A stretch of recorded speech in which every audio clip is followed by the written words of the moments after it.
यक्षरूपं दशदिशि विदितं भूमिकम्पायमानं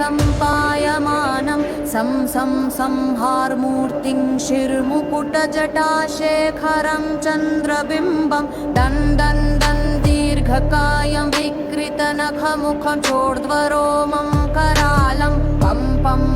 पापनाशं प्रणमत सततं भैरवं क्षेत्रपालम् यक्षरूपं दशदिशि विदितं भूमिकम्पायमानं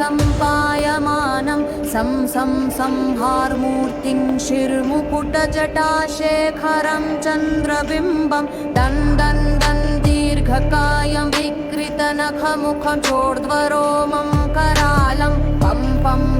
पापनाशं प्रणमत सततं भैरवं